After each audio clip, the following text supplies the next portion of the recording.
حضرت عثمان رضی اللہ تعالیٰ عنہ سے روایت ہے، جب آپ کسی قبر کے پاس کھڑے ہوتے تو وہاں اس قدر روتے کہ آپ کی داڑھی تر ہو جاتی۔ آپ سے پوچھا گیا، آپ جنت اور جہنم کا تذکرہ کرتے ہوئے نہیں روتے مگر قبر کا ذکر کر کے روتے ہو؟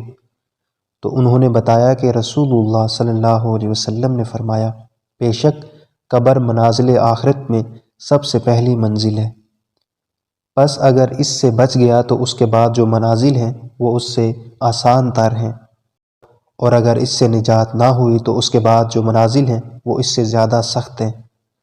راوی بیان کرتے ہیں کہ رسول اللہ صلی اللہ علیہ وسلم نے فرمایا، میں نے قبر سے زیادہ سخت اور برا منظر کبھی نہیں دیکھا۔ حضرت ابو سعید رضی اللہ تعالیٰ عنہ بیان کرتے ہیں کہ رسول اللہ صلی اللہ علیہ وسلم نے فرمایا، کافر پر اس کی قبر میں 99 اژدہا مسلط کر دیے جاتے ہیں، وہ قیامت تک اسے ڈستے رہیں گے۔ اگر ان میں سے ایک اژدہا زمین پر پھونک مار دے تو زمین پر کسی قسم کا سبزہ نہیں اگتا۔ حضرت ابن عمر رضی اللہ تعالیٰ عنہ بیان کرتے ہیں کہ رسول اللہ صلی اللہ علیہ وسلم نے فرمایا، یہ سعد بن معاذ وہ شخص ہے جس کی خاطر عرش لرز گیا، اس کے لیے آسمان کے دروازے کھول دیے گئے اور اس کی نماز جنازہ میں 70,000 فرشتوں نے شرکت کی، لیکن اسے بھی قبر میں دبایا گیا، پھر ان کی قبر کو کشادہ کر دیا گیا۔ حضرت ابو ہریرہ رضی اللہ تعالیٰ عنہ روایت کرتے ہیں کہ رسول اللہ صلی اللہ علیہ وسلم نے فرمایا، میت قبر کی طرف جاتی ہے تو نیک آدمی کسی قسم کی گھبراہٹ کے بغیر اپنی قبر میں بیٹھ جاتا ہے، پھر کہا جاتا ہے تم کس دین پر تھے؟ وہ کہے گا اسلام پر۔ اس سے پوچھا جائے گا یہ آدمی کون تھے؟ وہ کہے گا اللہ کے رسول محمد صلی اللہ علیہ وسلم، وہ اللہ کی طرف سے معجزات لے کر ہمارے پاس تشریف لائے تو ہم نے ان کی تصدیق کی۔ اس سے پوچھا جائے گا کیا تم نے اللہ کو دیکھا ہے؟ وہ جواب دے گا کسی کے لیے دنیا میں اللہ کو دیکھنا صحیح و لائق نہیں۔ اس کے بعد اس کے لیے جہنم کی طرف ایک سوراخ کر دیا جاتا ہے تو وہ اس کی طرف دیکھتا ہے کہ جہنم کے بعض حصے بعض کو کھا رہے ہیں۔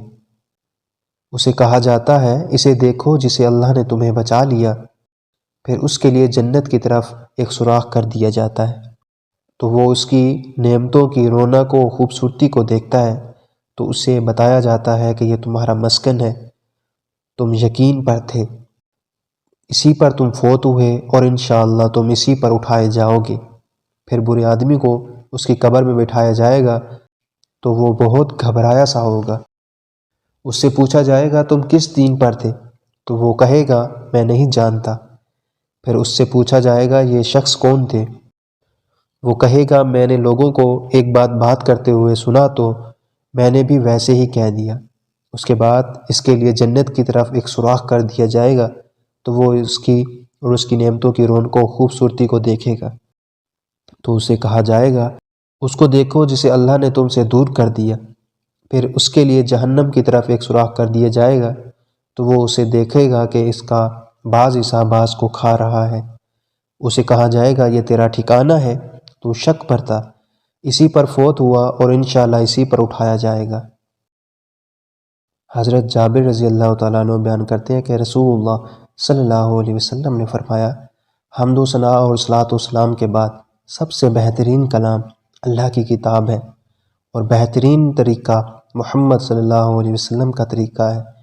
بدترین امور وہ ہیں جنہیں نئے جاری کیے جائیں، اور ہر بدعت گمراہی ہے۔